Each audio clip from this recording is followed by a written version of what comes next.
Sa panahon ng kagipitan, lumalabas ang likas na pagkamatulungin ng mga Pilipino. Kaya naman trabaho man o hindi ang mag-rescue sa mga nangangailangan, lahat nagtutulong-tulong para makasagip ng buhay. Balitang hatid ni Cedric Castillo.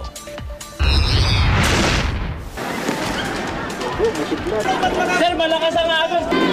Kung ang maraming maisilungan ang hanap sa tuwing sinusumpong ang langit, ang ilan saka naman sumasabak sa tungkulin. Isinusugal ang sarili para sa kaligtasan ng kapwa.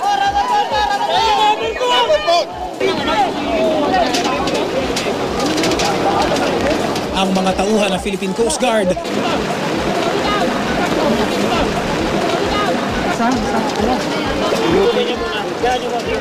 sinuong ang mga gusali at mga nakalubog na bahay para dumamay sa mga walang kalaban-laban sa puwersa ng kalikasan. Ang 2 taong gulang na ito, kahit sa butas ng aircon na padaanin, huwag lamang maiwan.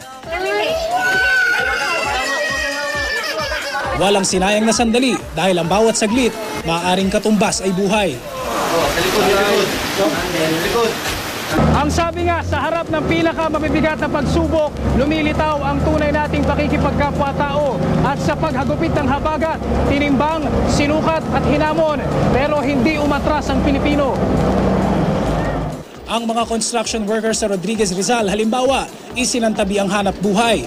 Ang mga heavy equipment, ginamit hindi upang ipanghakot ng putik, kundi ng mga tao. Sa sobrang awa nga, diniretso ko na doon sa infirmary mismo. Diniretso na doon para, dahil mayroon ng mga aksidente, mayroon ng sugatan. Gamit pa rin yung payloader? Ito pa rin ang ginagamit ko. Ang mamang ito sa West Fairview, Quezon City, hindi nagdalawang isip na sinapu ang sanggol na hindi niya kaano-ano para itakbo sa ospital.